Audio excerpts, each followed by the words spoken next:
Okay. How many? So you're also going to times it by 2. Okay, so we can make it slower maybe? Okay, so how do I make it slower? Increase the expiratory time? Okay, so I'll move it counterclockwise.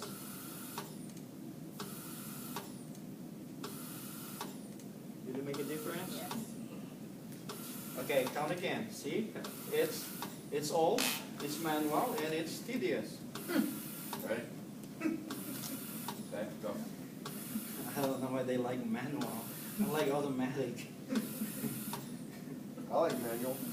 Manual is all. Manual as well. Are you counting? 8, Okay. 9, So that would be 60. Oh, 32? Okay, so we're going to decrease some more. A minute? Per minute, right? Yeah, per minute. Okay, I hope that will... Did it make any difference? Yeah, I did. We'll try 15 Start over seconds. again? Okay, regardless, we're close Is to... there a test long at the hospital all the time too? There is Tesla. So now, at least we are not going to be exact on everything. Remember, we are limited in our resources. So we at least try to work on an estimate. But now we have one good bag here. It's long. But this is what I'm going to use now to measure how much tidal volume per breath and also how many breaths will it take to fill this bag. This is long. Anyway, so I'm going to connect it. Make sure you empty everything, okay? If you look at the bag, it will tell you if you fill out the bag in 12, 14, 16, 20 breaths, this is the equivalent tidal volume. Tidal volume is the amount of air that a patient can move in and out of his lung during normal respiration. If you take a big deep breath in and blast it out, that is your vital capacity.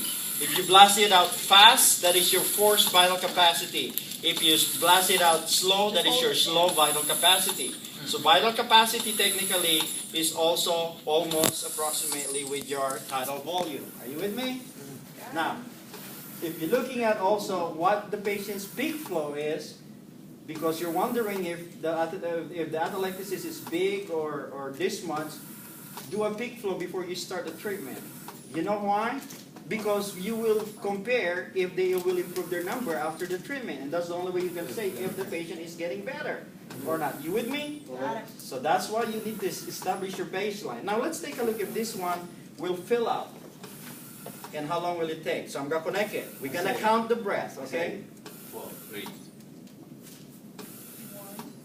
1. You owe me $1 billion. That's 4. I say 14. This is big fucking bag. $8 million, yo. It's me, 12. 10. That's low. I'm right. 13. Dang You it. still owe me $1 million. Nah, I was closer. We'll split it. 16. 16, 17. That's it, 17 is full. Okay, 17. So let's take a look what 17 is. It can always backflow. If you disconnect, then we're going to be off our numbers. So 17, it took us 17 breaths to fill this out. So 17 is 282. 282? So that means the tidal volume is 282. Okay? 282. The vital capacity obviously is as close to that as possible. 282. Milliliters. Now, I'm going to ask you this because your instructor might ask you, what is my minute volume? 17 times 282 is? 17 times 282. What did you say that was? Minute volume. How many liters is that? I should bring my calculator because you guys are... 4794. Exactly. So 4.74. Now my question now is 4.74, 4.7 liters adequate enough to maintain adequate ventilation? I add little here and there every time. Huh? 5 liters. It should be 5 liters per minute. So now, what do I need to do to increase my tidal volume? Increase your volume per breath. Increase your pressure. That's the question in your quiz, right? Yeah. Every time you want to increase the tidal volume, you have to increase the inspiratory pressure. That's direct. Now, people would choose like increase the flow. No, the pressure and the flow in the Ippb application have no relationship. Are you with me? Okay. Oh, wait, question. So, to get minute volume, you just multiply how many breaths and what's the Yeah, volume? exactly. Minute volume is respiratory rate times tidal volume. Respiratory rate is the amount of breaths to fill it out if you time it. You gotta time 1 minute. We counted it like what, 17 in a minute? That's what it is. Okay, so now you answered the pressure. Well, let's see if it's really true that if I increase my pressure, it's gonna increase my volume. Are you ready? Okay. So we have a 15 here. I'm gonna make it to 20. Okay. Is there something that I'm missing, Ms. Broncado? Is there something that I'm missing, Mr. I Rosado? don't think so. Why are you getting manual today? I have no idea. You want some auto? Okay. All right, so I'm gonna put 20. What? Okay. I don't think so. Okay. Auto manual. Okay. So I from 15 to 20. We'll see. There. And our tidal volume earlier is 280, right? Okay, Meryl, tell me. What was our tidal volume? 282. 282. Okay, and what happened to our respiratory rate earlier? 17, right? Yeah. Okay, but I increased my pressure here To 20. to 20, from 15 to 20. We'll see if we can increase our 282 to maybe somewhere around 300 plus, if not 400. Should be 400. Okay, this is empty. Squeeze it again.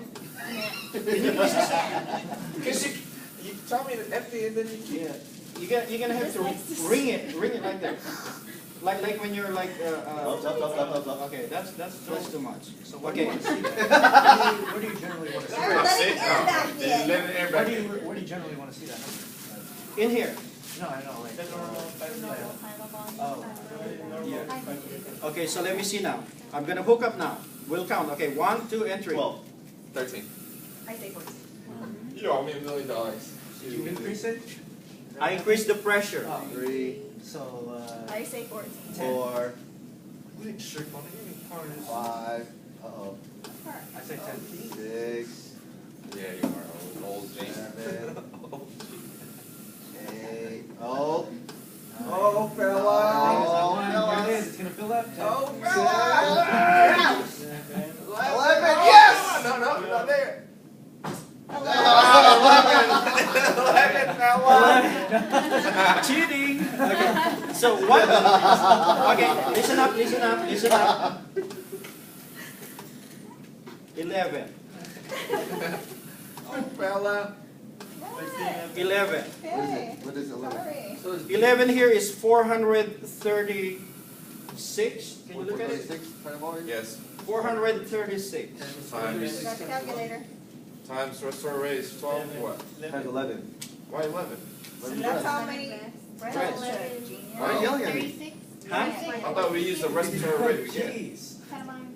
436. See, so you Use would 11 know there. your title, so the 11 isn't necessarily minute, like, you know, how many breaths you Yeah. have in a minute. This so is how many breaths. Yeah, it's not necessarily how many breaths it took you to fill this bag. Yeah, because of the volume, predetermined volume. So you have a little more. So how much tidal volume you have? 436. 436. Now, if we have to deliver 436 per breath at a rate of 11, how much will we come up with? 4,000. 4,700. 4.7 It's almost- It's almost the same. Is your minute volume the same? Yeah. But what happened to your respiratory rate? It went down. So what happens is that you're getting a bigger breath, but less frequency.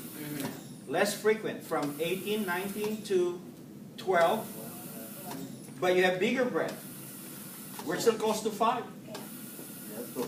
So when you increase the pressure, that decreases the respiratory rate?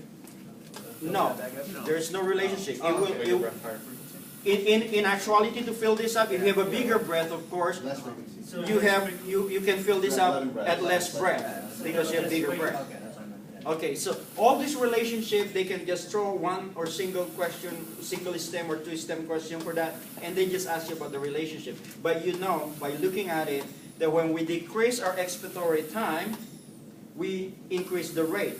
And that when we increase our expiratory time, we decrease the rate. We know that by decreasing the rate, we have bigger TCT. And we know by increasing the pressure, we increase tidal volume. We increase the tidal volume, but we decrease the rate. And we fill out this bag with less breath because it's bigger per breath. All those relationship has to sit into your mind. Can you repeat that? Okay, one more time. If you decrease the expiratory time, okay, Increase the rate. you increase the rate. If you increase your expiratory time, you're actually decreasing the rate because your expiratory time knob here is your rate control in IPPB application. Right. All right, now, Okay. tidal volume calculation. Yeah. You have to count how many breaths it takes for this bag to fill it completely. Once you fill this bag completely with the breath, it will stop. Where it stopped, look at the number there. How many breaths did it stop? If it stopped at 12, you are at 400 tidal volume. All right? So that's how you tell. Count the breath, look at the graph, and then you will see this is the tidal volume. Remember, this is not an exact measurement. It's an approximate. We don't have those manometer that are calibrated precisely. Okay, so 400. You get the tidal volume, you get the respiratory rate.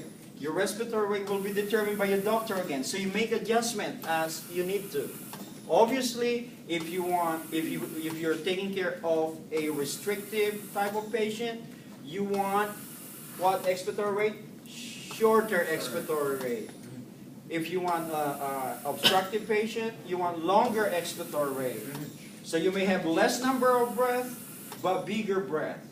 Now, it's not always true when you use the other type of ventilator, but we are talking about strictly IPPB application. We don't have much luxury of monitoring it, so we gotta do manual. Remember, we have to count the breath to really do it. And to answer exactly what is really spent on I and what's really expended in E, you're gonna have to time it. I don't have the luxury unless you hook up a manometer here now, pneumotachometer, and you can measure your real-time measurement. Right, but so the doctor ordered 12 for the 12, rate, right? yeah, he will Right tell now you. we're at 11. Yeah. So how do we get it? Well, how do you increase the 12? Remember, with your rate not being Increase used. the average. There you go. Thank you. This is your only way of, this is your rate control. That's right. Your expiratory time dial is your rate control. Mm-hmm. There you, well, he actually tied in the loose end, which is a lot of loose end come from the same question. Yeah, you're welcome.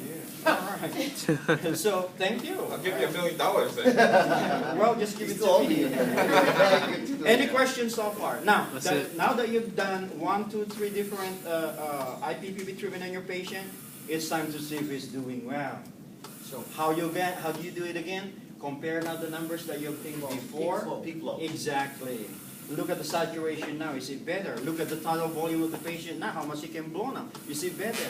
Or is better because he's recruited more atelectastatic runs. You got expanding the lungs good now. Saturation is better. Blood gas is better. Knocks naman. So now what you do next? Do you still want to press on with IPPB? Sure. Yeah. It's No. working. It's working, yes, but it gets to the point where maybe it's time to step down, right? Break. Okay, now give him a break too.